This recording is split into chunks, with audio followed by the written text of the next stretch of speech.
Hello, everyone, and welcome to Insight. Today, I'm excited to introduce you Ana Gonzalez. She is coming to us from Jalisco, Mexico. And I have to literally stop myself from just diving right into Spanish because anyone that knows me knows I am always up for that time to practice. But today, we're going to talk to Ana.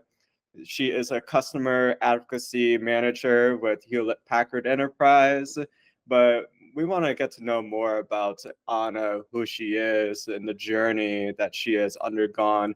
I can't wait for you all to learn more about her. I know I was excited when she agreed to come on to this. So, Anna, first of all, thank you for coming on. Thank Great. you. Yeah. Wanna let's start this interview from the beginning because let's be honest, that's where it all starts, doesn't it? We all are growing up and we're realizing and learning things about ourselves and the world, and we realize that we're different, aren't we?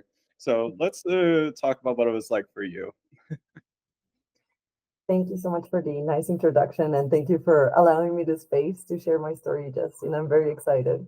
Um, Starting from the beginning, so I'm originally from a city called Ciudad Obregón in Sonora, in Mexico, meaning that I'm a desert girl. I do not enjoy the heat, but it's what I was born with.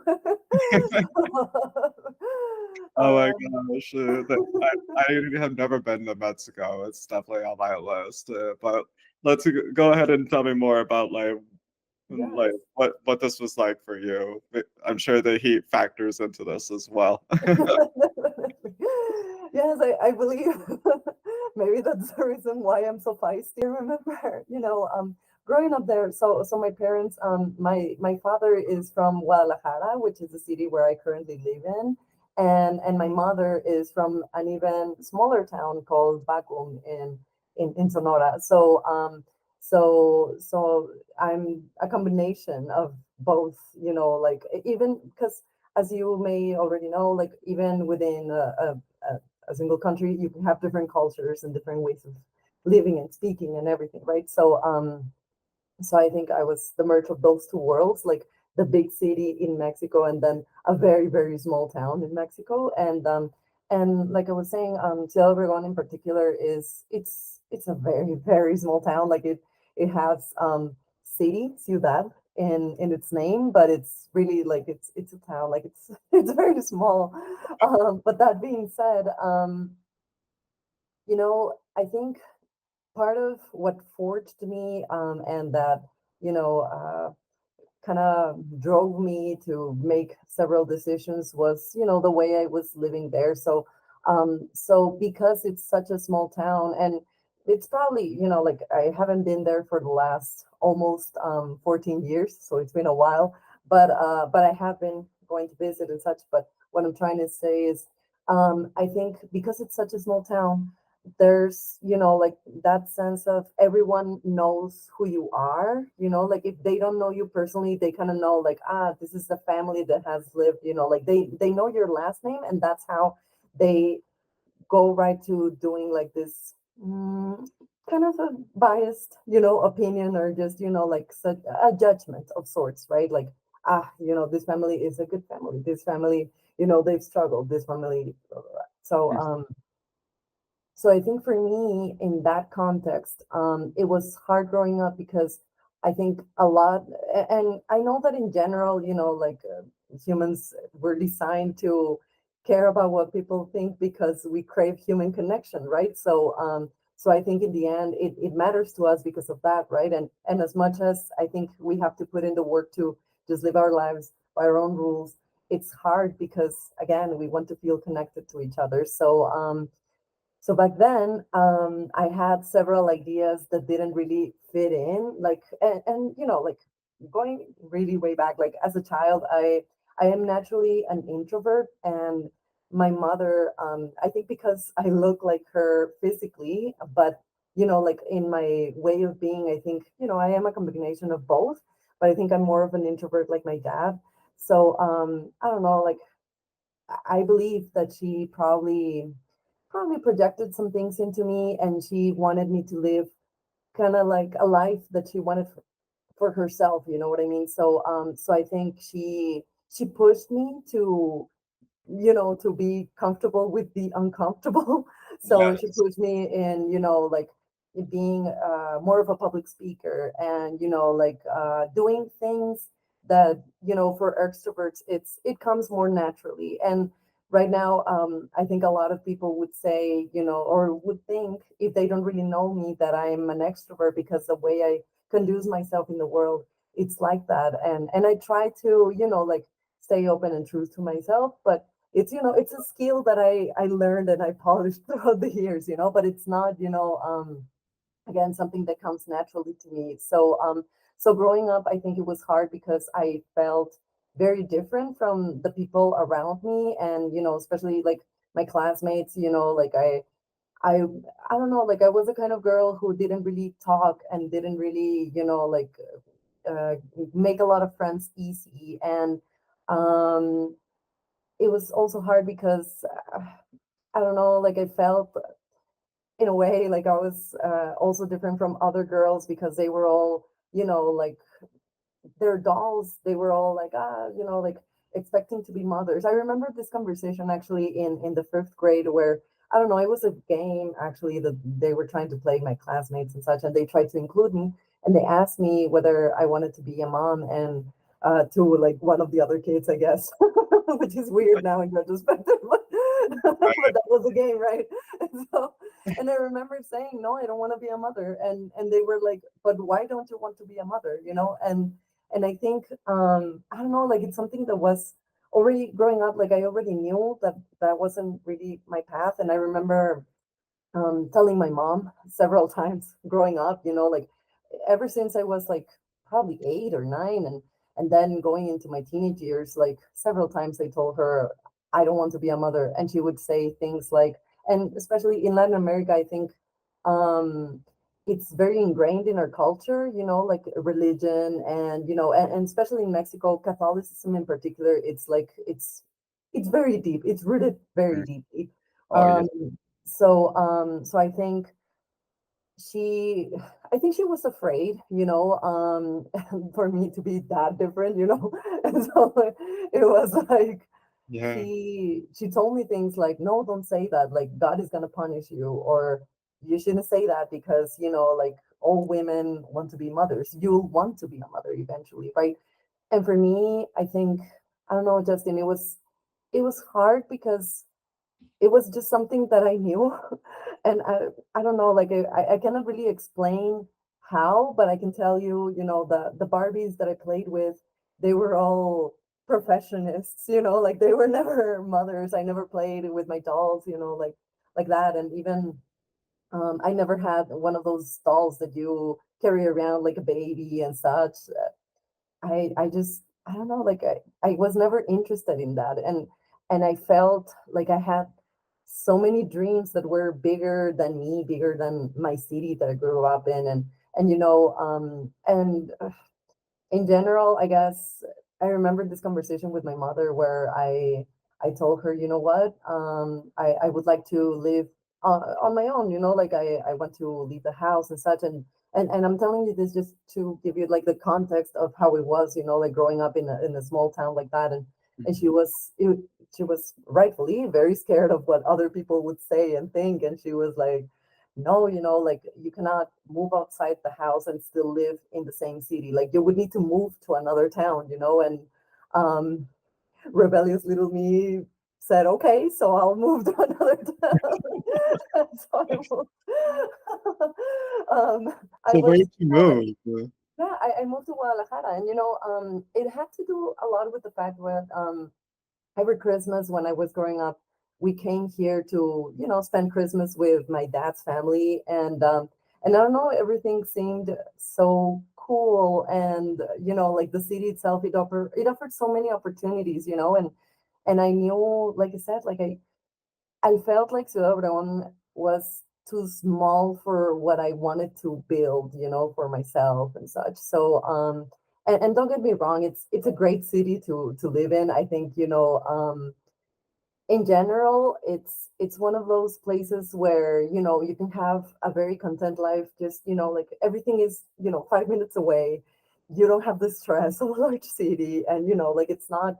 I'm not saying that it's a bad place. If anything, it's a great place, but it just wasn't the place for me, and so I moved, and I remember when I first got here, I think life led me into different places, and I got I made great friends that now, like now I see, I look back, and I guess I reflect on how I used to think, because back then I was deeply religious still, and it was funny because it was like two conflicting sides of me, like what should be versus what I was, and I think it was hard because even in this bigger town where I was able to meet with very open-minded people, women around me were still, either planning to become mothers, or like that was the narrative, like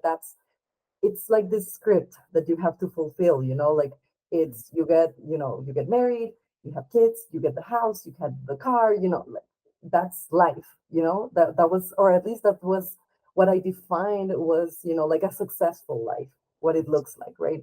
And so I think when you know I grew up like this, and so I started living my life like that, right? Like, okay, so I these are my objectives, so I work towards them, and I got into this job prior to working in HPE. I worked at IBM, and IBM as a company, it's a great company. It's just the work that I did there, it was very much outside of, I'm more of a creative person, and I was working in finance, so it was very stressful to me, and I'm just sharing this because I think, for me, my process of transformation personally, I think started when I was willing to leave the safety of that job, and just, like the because over there I had a career, like I was a people manager there, an operations manager, and if I had stayed, technically I am certain, like I was good at it too, so I am certain that I would have been promoted, and I would have earned more money and such. But I started to realize, I started therapy, and I started to realize that that the more I knew myself, that job just wasn't for me. Like the stress that it gave me, the cost of earning that much money, that it wasn't, it was too high. The cost was too high. So I decided to leave that job, and I think that's when the process of transformation began for me. And so, like that was the first, big shake that I had. And then afterwards, I started this new job at Hewlett Packard Enterprise. And the thing is that I started in February 2020. And by the way, as a parenthesis, I had gotten married in October 2019. So, so I was just married. I got into a new job, and then bam, March 2020, it was a pandemic, and we had to basically stop everything. And it was it was very hard because it was the pandemic. And then in June 2020, I received this diagnosis that changed my life forever, which was that I had aortic stenosis, which means that there was this calcification building around my aortic valve. And the aortic valve on your heart is the one that pumps the oxygenated blood throughout your whole body. So it's quite an important valve. Without it, you don't receive oxygen in your brain. So Right. so basically, I received a diagnosis, and back then, at the time, the doctors, because they gave you, it was an echocardiogram, what I got, and they give you like a range, because it's external, so it's like the parameters, it's not yeah, it's like that. It's either my valve was 0.9 or 1.5 square centimeters of diameter. So usually a human aortic valve, it's 2.5 and or 3 centimeters, square centimeters, the diameter itself. So it was quite, like small by then. And but the doctor thought, I was 32 at the time. No, actually I was 31 when I got the diagnosis, and within 2 weeks I turned 32. um and so they told me, you know what, probably it's at 1.5 because of your age. And you probably, every year it starts to close by one, 0.1. So it means that you would technically have 5 years, they told me, in order to get the surgery. But you have to have a surgery, an open heart surgery at that.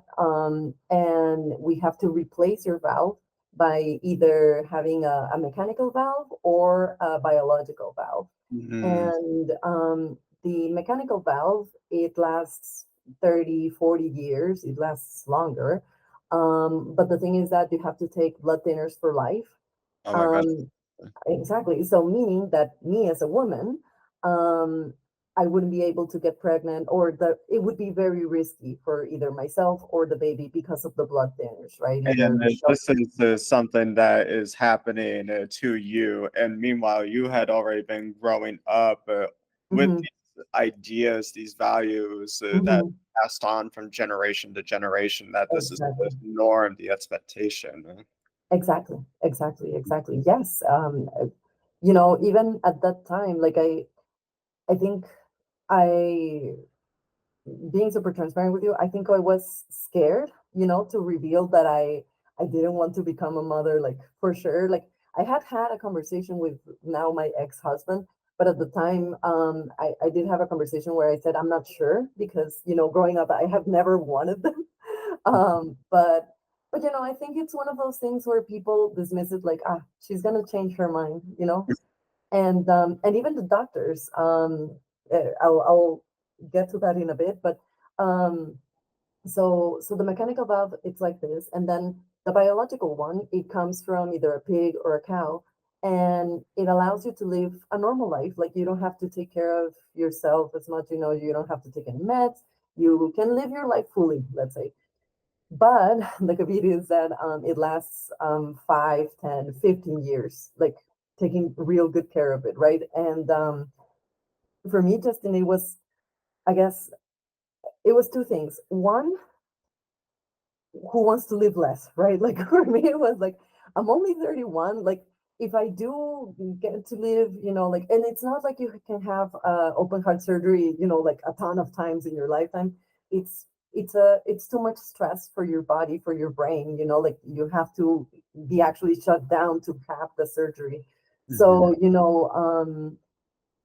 for me, it was like, okay, let's say I get, you know, two surgeries in my lifetime. And then if I was 31, 32 afterwards, that means, let's say that it lasts 10 years in average. That means I have 20 more years to live. So I'll die in my 50s, or even in, like a very, very nice scenario in my 60s. So I don't know, like being aware of my own mortality was, and continues to be, I guess, very hard, very, very hard. But at Mhm. the same time, I knew that I wanted the mechanical one, like right off the bat when they started telling me everything. And I will tell you this, like I was also relieved at the time to have like this excuse, this justification, like, I'm not gonna be able to have kids, like, sorry, it's medically, right? So, but then the doctors were pushing me towards actually picking the biological one because I'm a woman and every woman wants kids, right? Even Mhm. though you would live less, and even though you would probably leave the child as an orphan, you know what I mean? Like it's so Mhm. messed up, but it's the way that people think. And I don't know, like even myself, like I was questioning my own thoughts and what I wanted because people around me, doctors who are authorities, like I don't know in the US, but at least here people are used to really listening to what the doctors are telling you, like. Oh yeah. Yeah, for sure. And it's definitely not just in Mexico either. You have this understanding that you have to listen to your doctor. Yeah. Mhm, mhm, But what a lot of people don't realize is that doctors are amazing. Don't get me wrong, the medical profession is amazing, but just like it's a human created industry, Mm-hmm. and these industries are rooted in old colonial mindsets. They're very archaic. They were created Mm-hmm. from before the 1700s. Their roots Exactly. are in ideas that have been recently, like, that have become mainstream, but they were being invented even back when Europeans were first coming to the New World, and even Exactly. so. Mm-hmm. Now you have people generations later who are still being impacted by this idea that, especially when you have a culture that is the one Mm-hmm. in charge of defining what that looks like, Exactly. Exactly. now it's impacting everybody. Exactly. Yes. And like you said, I think, and I believe in other cultures, like I know that, women are revered in so many ways, right? And it's but a lot of it may come or may not come out of motherhood, the value that they put in them. And so, it's very hard, and especially back then when I received my diagnosis, it was very hard to cut through the noise. You know what I mean? Everyone around me was saying, but you might change your mind. And how come are you making a decision like this? Um, without considering that what if tomorrow you may want a kid? And I was like, okay, you know what? Like if tomorrow I do want a kid, which I really don't think so, because for the last 30 something years I haven't wanted one. I can adopt, like there are other ways, you know. And so but I just knew that it wasn't my path. And even adoption, really, like it's not, like I don't want a kid, like that's okay, like I don't want. Why would I want to be a mother who, like, what kind of life would a kid have if I become a mother not wanting to become one, Right. so Well, so yeah. that's Hmm. going back to the heart of a lot of what we're talking about in this Hmm. Hmm. episode as well. Is yes, you have a medical condition that Hmm. now a lot. It basically it gave you permission to own the authority of Hmm. your story and say this is not going to be good for me. But Hmm. pressures that were being put on you Hmm. before the incident with your heart, those are the ones that we need to really hone in and question. Hmm. we're Exactly. we're creating these expectations of people, and it's not fair, Mhm. Yeah. especially when they choose not to go those routes. So, Exactly. And even, it's funny because I searched for other examples of women like me, on the internet, on TikTok, on you name it, right? And there were none, Justin, like at least back in 2020, and even now, like I have done some research and I haven't really found a lot of stories. It doesn't mean that we don't exist, but rather like I think there's just so much pressure around us, right, to become mothers, that it's hard to find others. And the other women, the only two women that I found their stories and such, they had picked a biological vow to, guess what, become mothers. So it's like, I was like, how? and, and so many of the men sharing their stories, at least, I don't know, like, I think the only two examples that I found for men that had picked the biological ones, were people who, are either training for like the Olympics, or like people who are I forgot the name in English, but sports people who have to train this hard, right? And that need their, to not take as much care, with the blood thinner situation. So, but other than that, all of the men were like, no, I picked the mechanical one because, it allowed me to live longer. And I'm like, of course, you know, right. and like medical conditions shouldn't have a gender bias. That's, Mhm. something that I take from all of this.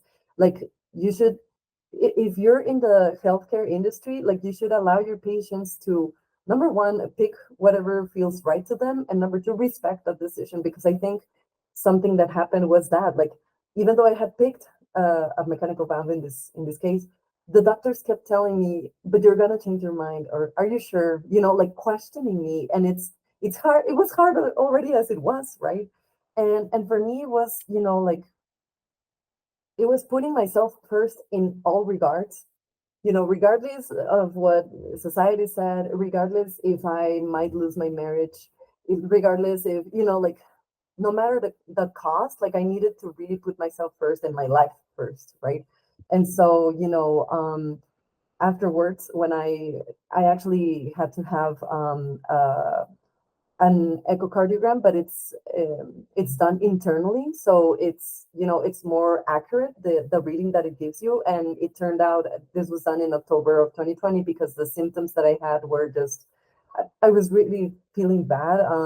I wasn't able to breathe because, again, my brain wasn't receiving oxygen, so I would have these attacks where no matter if I opened my mouth as big as I could, or or try to inhale as much as I could, I wasn't receiving any air, any oxygen. So I was basically dying. It's what was happening. And so in October, I found out that my valve was actually even smaller than they thought. Like it was closed. Only it was only 0.75 square centimeters of diameter, so less than a centimeter. Can you imagine? Like it was taking all of this effort to continue to pump blood. So the doctors told me that they needed to, that I needed to take the surgery right away. And very long story short, I got the surgery in on the 13th of November of 2020, and it was very very hard. I think if I had known how hard it was gonna be afterwards, like the recovery, I don't know. I mean, I had to have the surgery to live, but I don't know. It was truly very hard, but the surgeon that operated me, that did the surgery, he told me that my heart actually hadn't it wasn't developed as or the size of a normal, like 30 something year old. It was actually smaller, so the only valve that fit Justin was actually the mechanical valve. Like if I had Yeah. chosen the biological one, it wouldn't have fit. And I was like, oh my god, all this time everyone telling me, like the doctors.